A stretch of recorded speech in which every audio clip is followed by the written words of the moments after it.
Somnifère, le podcast. Somnifère, c'est un podcast en 2 parties. D'abord une courte séance de relaxation conçue pour vous préparer au sommeil, suivie d'une histoire à dormir debout qui vous fera tomber dans les bras de Morphée. Disponible à l'écoute chaque soir, dès 19h, sauf les vendredis et samedis soirs. Si vous aimez ce podcast, merci de le noter sur la plateforme sur laquelle vous l'écoutez. Pour toute question ou suggestion, envoyez un mail à l'adresse morphée@somnifèrelepodcast.com. Bonne écoute et bonne nuit. Installez-vous confortablement et fermez les yeux. Votre programme du soir va commencer. Bonsoir à tous, nous sommes le mardi 23 mars et Somnifère vous propose ce soir de découvrir un conte philosophique sur la compassion, la sagesse et le sens de la vie. Il s'agit d'une nouvelle de Léon Tolstoï intitulée Les 3 questions. Un bonne nuit tout spécial ce soir à Clarisse d'Angers et Vinat de Taïwan, et merci à tous les deux d'avoir partagé Somnifère dans votre story Instagram. Plus d'infos en description de cet épisode. Je vous souhaite une excellente nuit et maintenant place à notre séance de relaxation. La séance de relaxation. Commencez par relâcher complètement votre visage, détendez vos sourcils, déplissez votre front.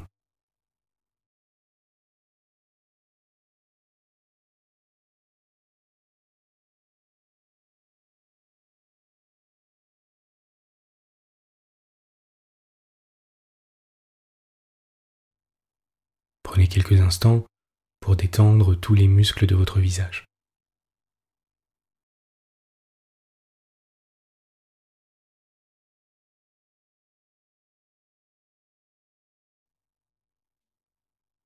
Relâchez votre nuque.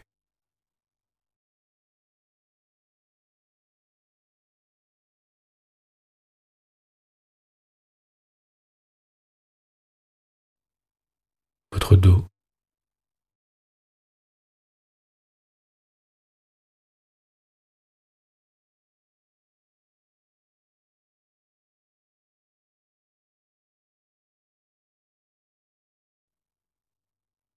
Ressentez les muscles de votre dos se relâcher complètement, s'abandonner sur le matelas.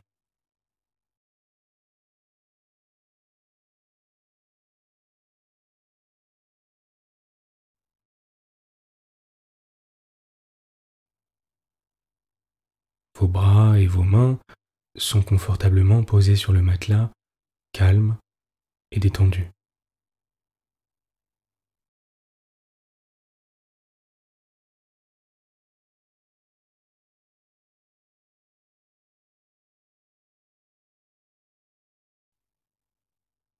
Laissez retomber vos épaules, sentez-les se relâcher de tout leur poids.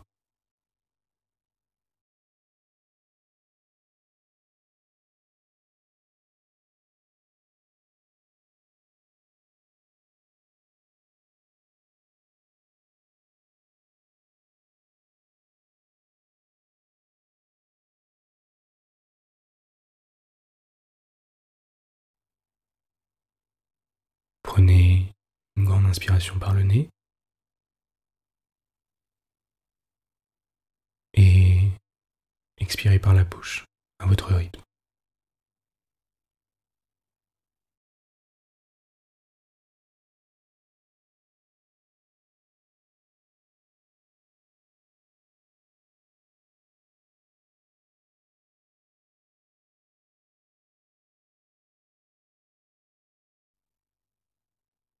Détendez vos hanches,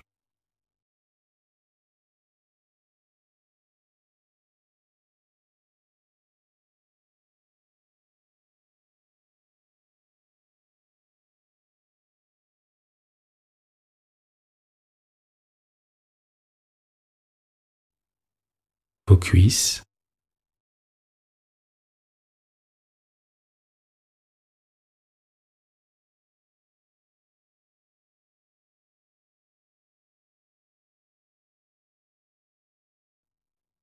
vos jambes,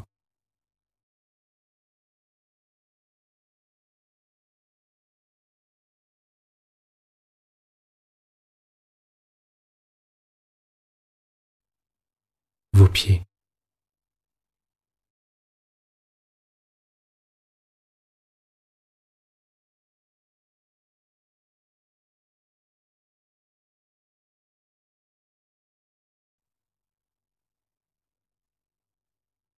Concentrez-vous sur l'air qui entre et sort de vos poumons. Ne cherchez pas à respirer lentement ou profondément. Laissez-vous juste aller à respirer naturellement et observer vos sensations.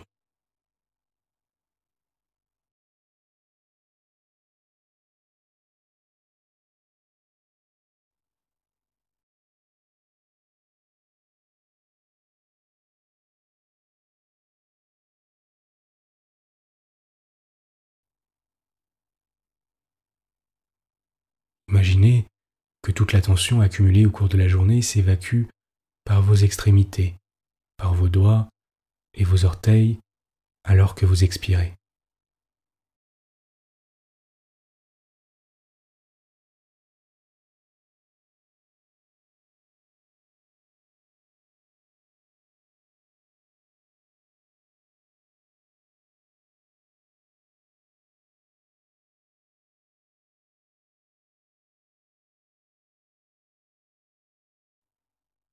Vous pouvez sentir la tension alors qu'elle traverse vos mains et vos pieds avant de s'évader.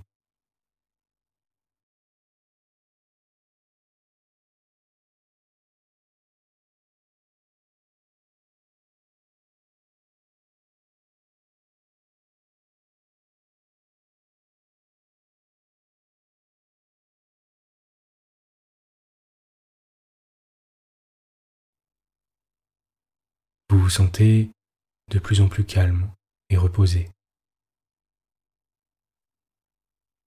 Sentez vos paupières reposer lourdement sur vos orbites et comme il est confortable de reposer vos yeux, de leur donner un temps de répit pour la nuit, de les mettre au repos.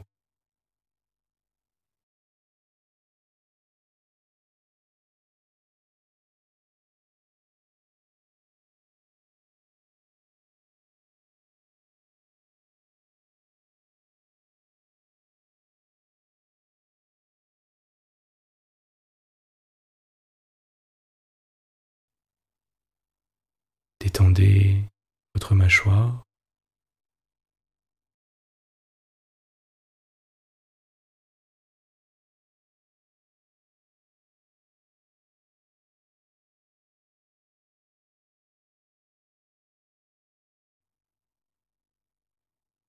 sentez comme votre visage semble plus frais que le reste de votre corps, comme cela est agréable.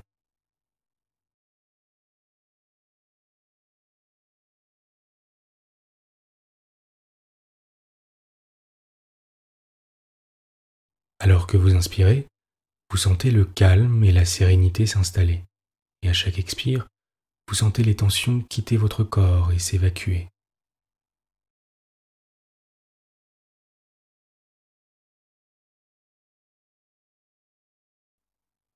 Vous vous sentez de plus en plus calme et reposé.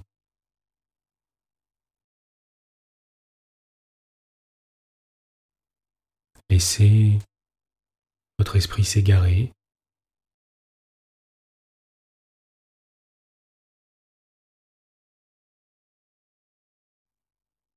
observez les sensations de votre corps,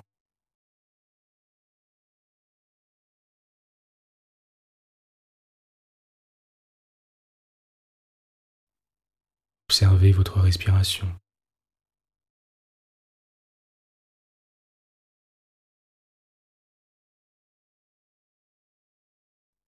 Observez les appuis de votre corps contre le matelas.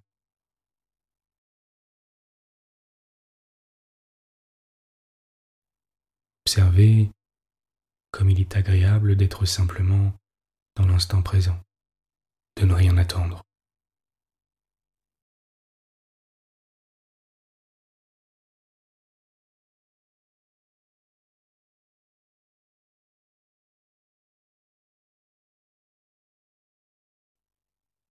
À présent, prenez un moment pour méditer, c'est-à-dire de ne vous concentrer que sur votre respiration et sur l'air qui entre et sort de vos narines. Si des pensées vous viennent, laissez-les passer de manière indifférente, comme si vous n'étiez qu'un simple observateur extérieur.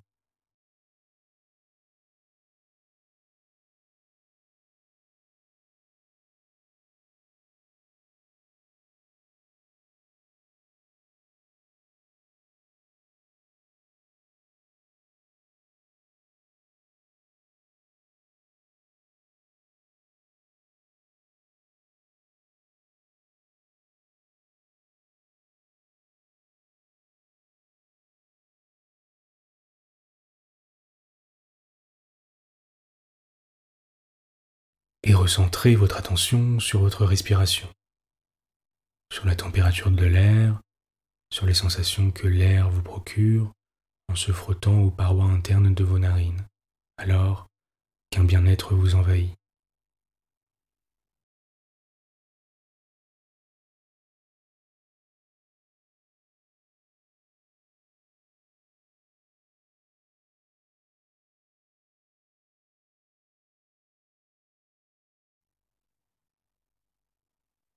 Laissez votre esprit s'égarer et votre attention se concentrer sur votre respiration.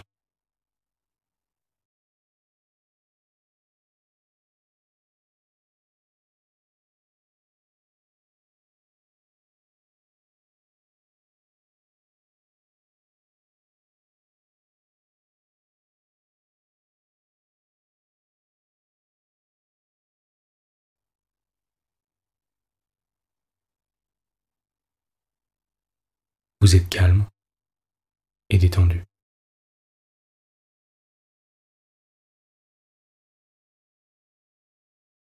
L'histoire du soir. Léon Tolstoï. 3 questions. Un roi pensa, une fois, que s'il savait toujours le moment où il faut commencer chaque œuvre, s'il savait avec quels gens il faut travailler, avec qui il ne faut pas, et principalement s'il savait toujours quelle affaire est la plus importante, alors il n'aurait jamais d'ennui. Après avoir réfléchi, le roi fit savoir dans tout son royaume qu'il donnerait une grande récompense à celui qui lui apprendrait comment savoir le temps opportun pour chaque affaire, quels sont les gens les plus nécessaires, et comment ne pas se tromper dans le choix de l'œuvre la plus importante de toutes. Et des savants commencèrent à venir pour répondre à ces différentes questions. À la première question, les uns disaient que pour connaître le temps opportun pour chaque affaire, il faut se tracer d'avance l'emploi du temps, du mois, de l'année, et le suivre strictement. C'est seulement alors, disait-il, que chaque chose se fait en son temps. Les autres disaient qu'on ne peut décider d'avance quelle chose il faut faire en tel temps, mais qu'il ne faut pas s'oublier dans des amusements stériles et être toujours attentif à ce qui arrive, et alors faire ce qu'exige le moment. Les troisièmes disaient que le roi aurait beau être attentif à ce qui arrive, un seul homme ne peut jamais décider sûrement en quel moment il faut faire telle ou telle chose, qu'il faut avoir le conseil d'hommes sages, et d'après ce conseil, voir ce qu'il faut faire et en quel temps. Les quatrièmes disaient qu'il y a des affaires pour lesquelles on n'a pas le temps d'interroger des conseillers et qu'il faut décider à l'instant si c'est le moment ou non de les commencer. Or, pour le savoir, il faudrait savoir à l'avance ce qui arrivera. Et cela, seuls les mages le peuvent, de sorte que pour connaître le temps opportun pour chaque affaire, il faut interroger les mages. Les réponses à la seconde question furent aussi diverses. Les uns disaient que les hommes les plus nécessaires au roi sont ses aides dans le gouvernement, les autres nommaient les prêtres. Les troisièmes disait que les hommes les plus nécessaires pour les rois sont les médecins, ce sont les soldats, disaient les quatrièmes. À la troisième question, quelle œuvre est la plus importante au monde? Les uns répondaient les sciences, les autres l'art militaire, les troisièmes l'adoration de Dieu. Vu la diversité des réponses, le roi n'accepta aucune d'elles et ne récompensa personne, et afin d'avoir une réponse sûre à ces questions, il résolut d'aller interroger un ermite, réputé pour sa sagesse. Cet ermite vivait dans la forêt, ne sortait jamais, ne recevait que des gens simples. Aussi, le roi s'habilla-t-il de vêtements pauvres, et avant d'arriver avec sa suite jusqu'à la cellule de l'ermite, il descendit de cheval et s'y rendit seul, à pied. Quand le roi s'approcha de l'ermite, celui-ci était devant sa cellule et retournait un massif. En apercevant le roi, il le salua et aussitôt se remit à creuser. L'ermite était maigre et faible. Il enfonça la pelle dans la terre, puis ayant retourné le petit tas de terre, il soupira lourdement. Le roi s'approcha de lui et lui dit « Je suis venu chez toi, sage ermite, pour te demander la réponse à 3 questions. La première est la suivante.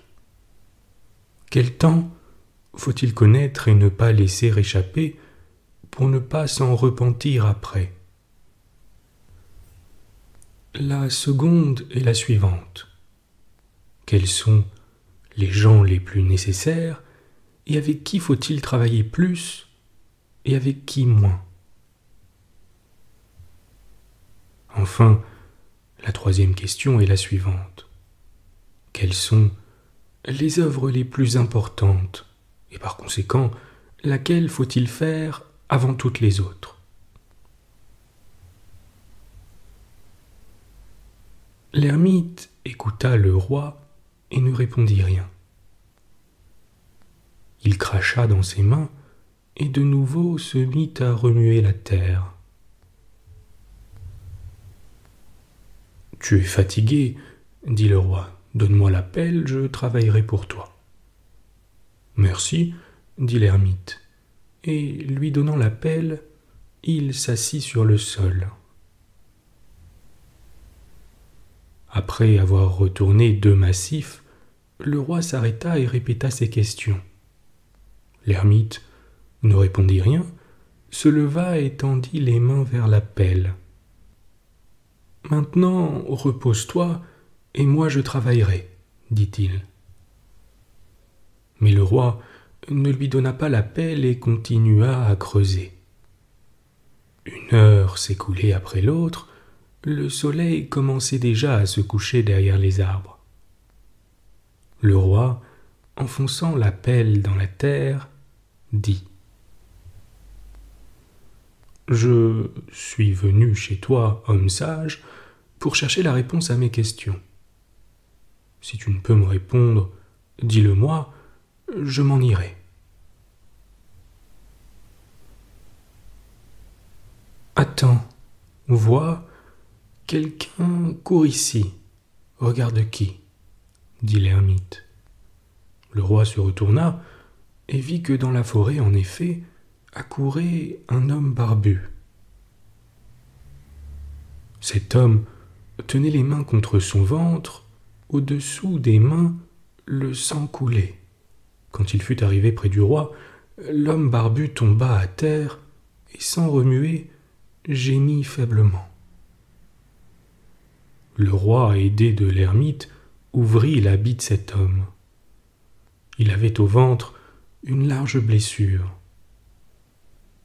Le roi le lava comme il put avec son mouchoir et une serviette, et l'ermite la pansa. Mais le sang ne cessait de couler. Le roi remplaça plusieurs fois le pansement, de nouveau lava et pansa la blessure. Quand le sang s'arrêta, le blessé reprit connaissance et demanda à boire. Le roi apporta de l'eau fraîche et lui donna à boire. Cependant, le soleil s'était couché et la fraîcheur était venue. C'est pourquoi le roi, avec l'aide de l'ermite, transporta l'homme barbu dans la cellule et le posa sur la couche de l'ermite. Là, le blessé ferma les yeux et parut s'endormir. Le roi était si fatigué de la marche et du travail qu'assis sur le seuil, il s'endormit aussi et d'un sommeil si profond qu'il dormit toute la courte nuit d'été. Quand le matin il s'éveilla, il ne put comprendre où il était et quel était cet homme étrange, barbu, qui couché sur le lit le fixait de ses yeux brillants. « Pardonne-moi, » dit d'une voix faible l'homme barbu, quand il s'aperçut que le roi était éveillé et le regardait. « Je ne te connais pas et n'ai pas à te pardonner, » dit le roi. « Tu ne me connais pas, mais moi je te connais. Je suis ton ennemi, celui qui a juré de se venger de toi parce que tu es mon frère et m'as ravi mon bien. Ayant appris que tu venais seul chez l'ermite, j'avais résolu de te tuer. Je voulais t'attaquer quand tu t'en retournerais, mais toute la journée se passait et je ne te voyais pas. Alors, je sortis du traquenard pour savoir où tu étais, et je tombai parmi tes compagnons. Ils m'ont reconnu et m'ont blessé. Je me suis enfui, mais en perdant mon sang, et je serais mort si tu n'avais pas pansé ma blessure. Je voulais te tuer, et toi, tu m'as sauvé la vie. Si maintenant je reste vivant, et si tu le veux, je te servirai comme l'esclave le plus fidèle, et j'ordonnerai à mes fils d'agir de même. Pardonne-moi. Le roi était très heureux de s'être si facilement réconcilié avec un ennemi et d'en avoir fait un ami. Non seulement il lui pardonna, mais il lui promit de lui rendre son bien et d'envoyer chercher ses domestiques et son médecin. Après avoir dit adieu au blessé, le roi sortit sur le seuil pour chercher l'ermite. Avant de le quitter, il voulait lui demander une dernière fois de répondre aux questions qu'il lui avait posées. L'ermite était dans la cour, accroupi près du massif retourné la veille, il y ensemençait des légumes. Le roi s'approcha de lui et lui dit : « Pour la dernière fois, homme sage, je te demande de répondre à mes questions. » « Mais la réponse t'est déjà donnée, » prononça l'ermite en s'asseyant sur ses mollets maigres et regardant de bas en haut le roi qui était devant lui. « Comment ? J'ai la réponse » dit le roi. « Certainement, » répondit l'ermite. « Si hier tu n'avais pas eu pitié de ma faiblesse et n'avais pas remué pour moi ce massif, si tu étais retourné seul, ton ennemi t'aurait attaqué et tu te repentirais de n'être pas resté avec moi. Alors, le temps le plus opportun était pendant que tu remuais le massif. Et moi, j'étais l'homme le plus important, et l'œuvre la plus importante était de me faire du bien. Et après, quand l'homme est accouru, le temps le plus opportun était quand tu le soignais, car si tu n'avais pas pansé sa blessure, il serait mort sans se réconcilier avec toi. Alors, l'homme le plus important, c'était lui. Et ce que tu lui as fait était l'œuvre la plus importante. Ainsi, souviens-toi que le temps le plus opportun est le seul, immédiat, et il est le plus important parce que c'est seulement à ce moment que nous sommes les maîtres de nous-mêmes. Et l'homme le plus nécessaire est celui avec qui l'on se rencontre à ce moment. Et l'œuvre la plus importante, c'est de lui faire du bien. Bonne nuit. Bonne nuit.